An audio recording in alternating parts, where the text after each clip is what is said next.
It's your boy Shimigami X, aka Captain X, here today to do a somewhat different video. You guys have been anticipating this and expecting this for the longest time. And what this video is today is about telling you what is the name of my Zanpakuto.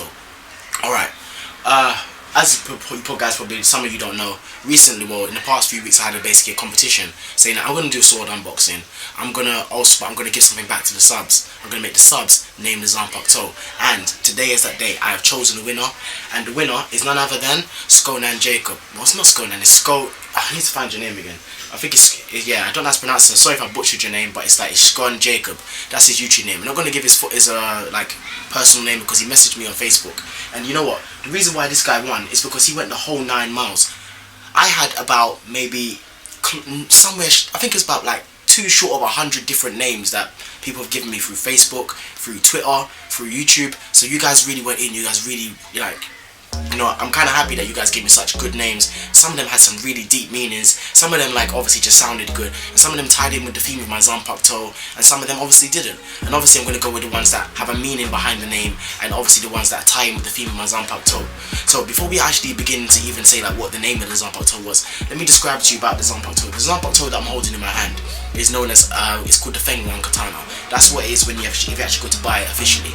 But basically the whole story behind the Feng Wan is that the Feng Wan, the name Feng, basically is like the male connotation of the bird. Basically, a Feng Wan is like a Chinese phoenix or a Chinese interpretation of a phoenix, even though the idea of it existed before the phoenix that we know in Western civilization. So with all that being said, the Feng side of things is basically the male side of the phoenix, and the Guan bit is basically the female side of the phoenix. So basically what the phoenix represents is the union between yin and yang. So as you can understand, it's all about balance. And then it's basically a magical bird, so it's not a bird of fire like the phoenix, but it has that magical and like majestic properties.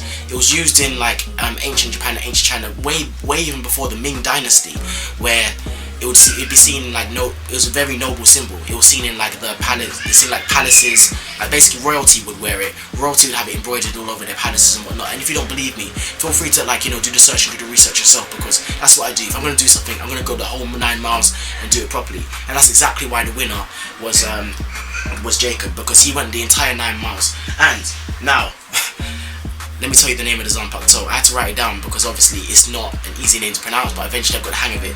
The name of my Zanpakuto, the Zanpakuto that I'm holding in my hand right now, its name is, in Shikai release, is Tsubasa no Shi. I'll say that again, Tsubasa no Shi. I know it's a beautiful name, and what the name actually means, let me go back to the message that he sent me actually, and I'll tell you exactly what it means. Tsubasa no Shi, which stands for winged death. And I just think that, you know what, it's a beautiful name because like how it sounds and rolls off your tongue, and then what it means also ties in with the fact that the Zanpakuto spirit is a Feng Wan, which is essentially a bird slash phoenix.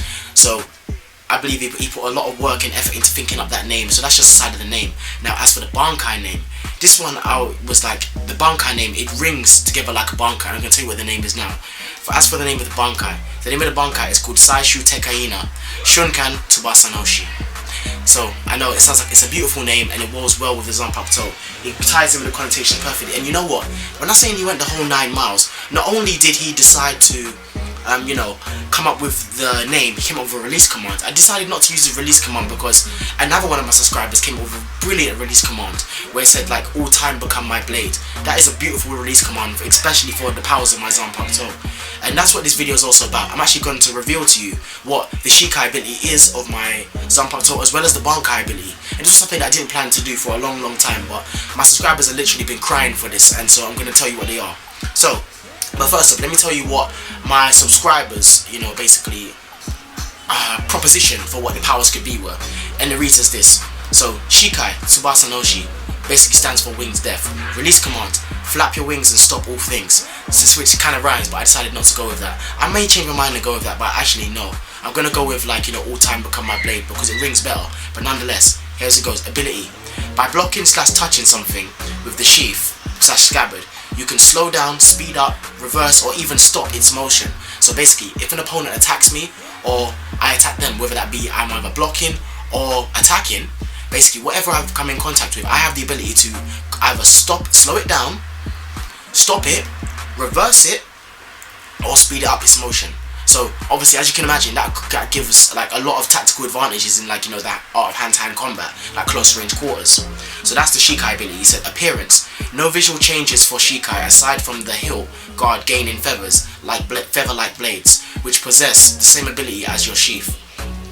You can be removed and thrown. So basically, they become like winged daggers, which is actually pretty cool. This can also be hidden in the sheath so that it can be shot from a high speed. So basically, you end up using the sheath as like a cannon, basically shoot like winged daggers, which is actually a pretty cool idea. So anyways, now into the Bankai. This was his interpretation of the Bankai, what he was like suggesting that it could be. He says Bankai, which is Saishu Tekaina Shunkan Tsubasa Noshi, winged death of the final moment, which is a beautiful name in itself. Alright, ability. It can now change things it touches into stardust. So basically, anything that it touches, whether that be on attack or on block, basically it will be turned to stardust. So very much like Baragun's ability, but obviously more quicker. So it's not like something slowly eroding. It literally turns to dust right before your very eyes. Alright. Now, also, basically the way that he interpreted that basically reduce it to stardust works is basically by reversing time on it. So I'm not exactly sure how that works scientifically, but this is fan fiction here, so we don't need to go all scientific about it. But that's basically the way it works. Now, as for appearance, he says that I would gain a single wing on my shoulder. So very much like Sephiroth from Final Fantasy VII, which is one of my favourite villains in basically a game. So I thought that was pretty cool. Reminded me of him in the one-winged angel state. Alright.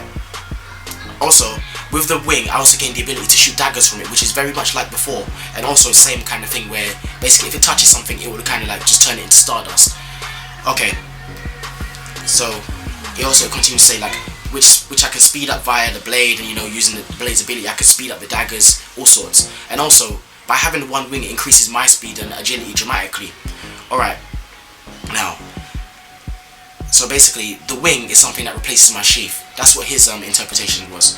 So that was more or less it, more or less, other than the fact that, you know, the feathers on the like Toshiba of my Zanpakuto, which basically the handguard for those of you who don't know the official terminology, that basically turned into feathers, just basically to more represent the thing one. And I thought that was like, you know what, it's a pretty good power, but then. And he's like saying like, you know, I'm the great Captain X, I need to have a balanced Zanpakuto, and he's right, considering that the power is based off the yin and yang. Yeah, it should be balanced, but then I took it even further and I decided to tweak it like this. Alright guys, I apologise for the jump cut, but it's something I had to attend to urgently. Now, if I remember rightly, I was about to explain to you what the true ability of my Shikai / Bankai is. So let's start off with the Shikai. Actually, let's start off with the sealed form. While this blade is sealed, it has no physical form. So then what you see in front of you is actually Shikai. It's always in constant Shikai. Kind of like Ichigo / Kenpachi, but it's different than that because I can seal my sword. And when it is sealed now, there is no physical form. What I mean by that is that you never see the blade like, you know, with me while it's sealed. It only appears once I've actually called on the release command. And when I called on the release command, what would generally happen is that there'd be like a purple kind of smoke haze, and that would form the shape of the blade, and then that's when it would appear in my hands. So I'm essentially summoning the blade when I do the release command. Alright, now let's go on to the Shikai ability. As for the ability itself, my scabbard, basically once I unsheath the sword and I'm ready to do battle, the scabbard will automatically basically disperse into like atom-sized particles, and then what those would do, they'll spread over a radius of roughly 10 miles. That's what I was thinking. That's what I was roughly thinking. And this here encompasses the zone of my Shikai. So it's got a 10-mile radius, so it's a zonal based one. It encompasses a large zone, but it's zonal based. So basically within this zone, what happens is time is automatically slowed down to 70% of what it normally is. So for example, if something's moving at 100 miles an hour, it's automatically slowed down to 70%. Everything within that field is affected by that, except me and, you know, my Zanpakuto, and basically the wielder / master of my Zanpakuto. So that's what happens basically within that zone. So as you can see, that is quite an advantage already. Okay, now here comes the time manipulation part of it, because as we know now, my Zanpakuto is based off time and space, which I let you guys know to be able to pick your names and stuff. Alright. When it comes to manipulation of time, if you touch my blade, or if I cut you, or I block it, or I block your attack, or anything like that, I can slow down my opponent's time even further. So I can slow them down to a maximum of 50%, so they only move up to about half of their speed. And this is in Shikai. So basically 50% of the natural speed. So if you're moving at, let's say, 200 miles an hour, normally that's your max speed with Shumpo or whatever, and then if I block your attack or anything like that, or I cut you or anything of that nature, then you're automatically slowed down to half of your speed. So obviously that's a big hindrance on my opponent. Now, also, the same things occur, is that if I get a clean hit on you, what I can then do is I can, if I get a clean hit on you, I get like a clean block or anything, like anything, and basically any kind of clean hit, what I can then do is I can then, same as my subscriber said before, I can slow down your motions to a max 50%, I can reverse your motion, so basically, you go back in time to about, let's say, 3 seconds to what you did before. So if you used to hit me, or I used to block your attack, you literally reverse back 3 seconds to where you came from. Or I can stop your motion, and your motion can be stopped so for example, you'll be frozen in time, and that's for a maximum of 3 seconds. Alright, so obviously there has to have a limit with these things. I can't have it be no limit, otherwise it'll be completely broken. Now, as for the Bankai now, the particles that I emitted once my scabbard basically dispersed and covered the 10-mile radius, that retracts, and that becomes the one wing that my subscriber was talking about. But obviously the Toshiba pattern changes to a spiral feather type shape, which is what my subscriber also put to me as well. So, which I thought was pretty cool, so I decided to go with it, the whole Sephiroth kind of thing. So that is basically the appearance of my Bankai. So nothing generally changes other than the fact that the Zanpakuto Toshiba changes, and obviously I gained the one wing, and obviously you see the spiritual pressure around me emanating more vigorously, if that makes sense to you. Okay, now, here's where things become a difference. I can shoot winged daggers from the one wing. Basically, if these touch you, they'll turn you into stardust, just like if I touch you with my blade. So if I cut you, or if I block, or anything like that. So if you come at me, or I come at you and I attack you, or I block you, basically what part of me you touched with is going to turn to stardust, and very, very quickly, to the point where you don't even have to, if it was to do your arm, you wouldn't even have time to cut off your arm. That's how quickly it's going to be. So it's essentially very similar to Baragun's technique, but obviously it's a bit better than that, because where the limitations of it, I'll explain later, but the ability doesn't affect me none whatsoever. It has no negative effects on me, but I'll explain the negative effects of my Zanpakuto later on in this video. Okay, now I've spoken about that. Basically, when I shoot these winged daggers, these winged daggers they're physical objects, so they are daggers in a sense. So if you manage, they can pierce you and things of that nature. But also, if they do miss you, I can use them to create portals, and these portals are invisible to my opponent but visible to myself, and I can only create a maximum of 5 of these. And these portals I can go in and out of freely at will. I can also put inanimate objects through them. So for example, I could stab my sword in one direction, it could come through the floor, from left, right, up or down, any direction of where I put the 2nd, 3rd or 5th portal, or whatever portal I decide I want it to link up with. See, but the dangerous side of this is that although I can use these portals, my opponent can use them as well, but obviously they don't know where they are. But if they figure out the position of them, they can use them against me. Does that make sense? But also, I then have the ability to retract them and move them around at will, so it makes it harder for my opponent to do so.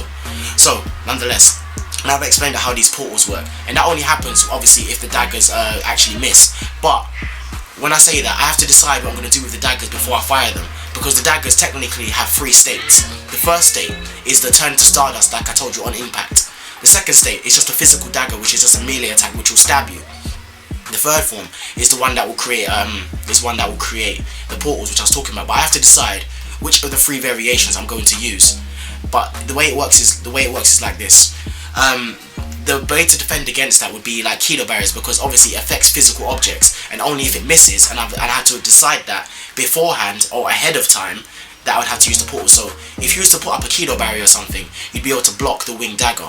So the dagger itself might pierce through the kilo barrier, but the effect of it, like, you know, turning you to stardust, won't apply, because basically that would have been negated by the kilo barrier, because it works on physical objects, so such as other Soul Reapers, other Hollows, other Rankars, Quincy's, things of that nature. So it does have limitations. It's not entirely hacked. As I said, there's a limit of 5 portals. And as for my blade works very similar to Genryusei Yamamoto's in Bankai, where as anything it touches basically is eviscerated, just like I was saying with the whole concept of stardust. Also, the wing itself increases my natural speed, as I mentioned before, which is one of the things my subscriber says. Now, as with the portals, I can move in and out of them freely, so I could use things such as Shumpo with the increased speed of my wings, which makes it seem like I'm moving instantaneously, all the while I've slowed down time, so basically you don't have time to react or defend against me. So that's basically the ability of my Bankai. The wing itself that would be on my shoulder has no physical form as such, but it can be seen. It's like a kind of translucent, ghostly kind of matter. So it's almost like if I stuck an image of like a wing on my shoulder and I reduced the opacity. So it's kind of like a ghostly kind of thing, but it's the design of it is the wing of an angel, very similar to Sephiroth's. It'd be like a purpley dark wing, and it's just only one. Now, the last power is I can defend myself by, like moving portals and stuff. So for example, if I decide not to turn into Stardust, I can have it so that you come to attack me, I'd place a portal right in front of me where you're about to attack, and I could literally make you attack yourself. That is basically the ability of my Bankai. So, and now you understand what my Shikai and Bankai does. Yes, very powerful, but also has its significant drawbacks. So as you can see, I can manipulate space and time to almost freely. But in Bankai, whilst I'm able to slow down time to, which was previously to maximum 50% in Shikai, to Bankai, I can reduce your speed to roughly 20%. And if I concentrate enough just solely on you and nothing else, I can reduce you down to 10, sometimes even 5, depending on if I'm damaged enough or not. Speaking of damage, the way my Bankai works, it requires a lot of spiritual pressure / focus to be able to control and maintain. So if I'm not up to 70% strength, I will lose control, and then what will happen is not only will I die by using the Bankai, basically what would happen is that the dimension that I'm in, so the current realm, so say for example if it was Hueco Mundo, that entire realm would begin to distort, crack, and basically implode on itself, killing everybody else around. So not only is it destructive against me, it's destructive against everybody else. So it's very dangerous for me to use, which is why it's something that I would use as a very, very last resort. So with that being said, because we're talking about space and time here, it obviously affects other dimensions such as the world of the living and the soul society, but it wouldn't distort them and destroy them essentially. It would just make things really messed up. But people in that dimension wouldn't be destroyed. They'll probably just like maybe escape 1 or 2 injuries from like the distortion or things of that nature. But nobody in the other 2 realms would be killed. That's the way it works. Alright, now as for the basically the profile of my Zanpakuto, let's talk about the Zanpakuto spirit. As I mentioned before, the Zanpakuto spirit that I have is a Feng one, and the Feng one, basically the Feng side of it being male and the Guan side of it being female. So in Shikai, my Zanpakuto spirit is female, a very soft-spoken female, which is basically, like I said, a reference to the Feng one.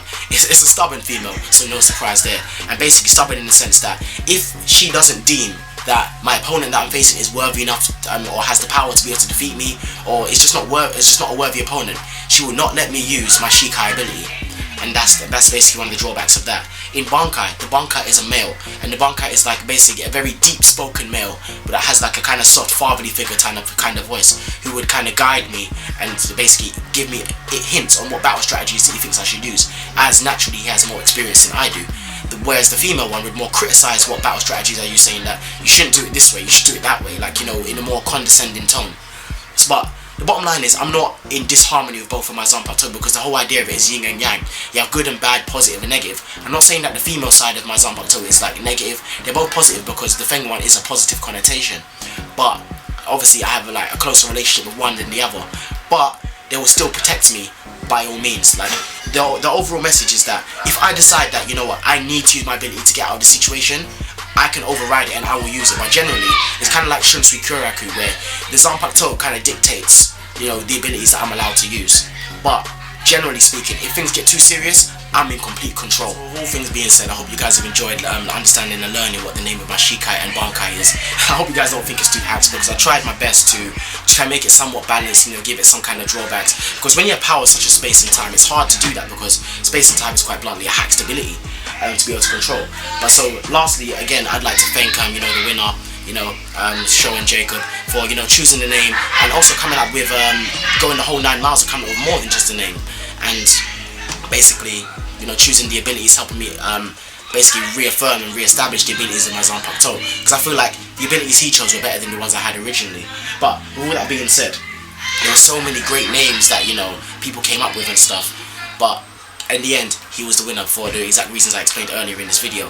So again, for the last time, the name of my Zanpakuto is Tsubasa Noshi, and the name of the Bankai is Shun. See, it's hard for it to roll off the tongue because I've only just gotten used to the name, but nonetheless, the name of it is Saishu Tekaina Shunkan Tsubasa Noshi. So that's the name of my Bankai, that is the name of my Shikai. I hope you guys have enjoyed this video. And also, there's another thing that people have been wondering. Yeah, I know I've got this sword, which is my main Zanpakuto, but then, yeah, I did an unboxing of this sword because this one wasn't meant to come. So a lot of people are wondering like, yo, Captain, Blood Captain, are you dual wielding now? Like, am I a dual wielder? The answer to that, quite sadly, is no. I'm sorry guys, sorry to disappoint you. I am not a dual wielder. But basically, let me put it this way. The story behind this blade is that a friend of mine once died a long time ago, and this blade is basically just to remember him by. I don't ever use it in battle. It's never really by my side. I actually keep it in one of the portals that I use in my Bankai, so that if I ever do decide to use it, I can use it. I'll never use the Zanpakuto ability of it because my Zanpakuto will not let me. My Zanpakuto is a noble bird of the Feng one, so it will not let me. It's got too much pride to let me use anything else other than its power. And to be quite bluntly, I don't need any other power other than the Zanpakuto that I already have. So my Zanpakuto won't let me, and that's why I won't use it. So I do know the name of the Zanpakuto, which one of you guys are going to decide, because I haven't chosen the winner for that yet. But so I do know the name of it. Well, you guys know the name of it, I should say. So you guys can choose the name for this second Zanpakuto, because I kind of like the idea of making you guys choose the name for Zanpakutos. It kind of makes you guys engage with me more, and it's more fun and entertaining that way, rather than just regular run-of-the-mill unboxings. No offense to anybody that does them. Anyways, so with that being said, no, I'm not a dual wielder. I have the ability to dual wield. So for example, if I was against a dual wielder and I for some reason decided to summon the sword of my friend, I could use it in battle, like, you know, as like a second sword, to block and defend and stuff and attack. But I wouldn't be a dual wielder in a sense that, you know, I've got two Zanpakuto spirits, because the Feng one essentially in itself is one Zanpakuto spirit with two sides to it, yin and yang. And when you have a perfect balance of yin and yang, you don't want to have goddamn sirens. That's what I hate about being in London. Stupid this, man. The crime rate around here is ridiculous, but nonetheless, when you have a Zanpakuto such as mine, with the abilities that I do, space and time, yin and yang, it's the perfect balance. You don't need anything else. Anything else will throw it out of whack. So that's why I don't use the ability of my Zanpakuto. For one, my own pride won't let me, and the pride of my Zanpakuto won't let me. Hope you guys have enjoyed this video, and I hope you guys, you know, really do like this, and hit me up in the comment section below and let me know what else you'd like to see from me, because I've got some more epic unboxing for you. But Show and Jacob, hit me up in the comment section below, hit me up in a personal message on Facebook, and I will send this combat pass to you. You have earned it, you are the winner, and you have won. And then obviously the winner for the second blade, I'll send them something else, but that'll be all in due time. So anyways guys, it's your boy Shimigami X, aka Captain X. I'm signing out, and as always my people, take care and peace. Subasanoshi, meet Squad X. Easy.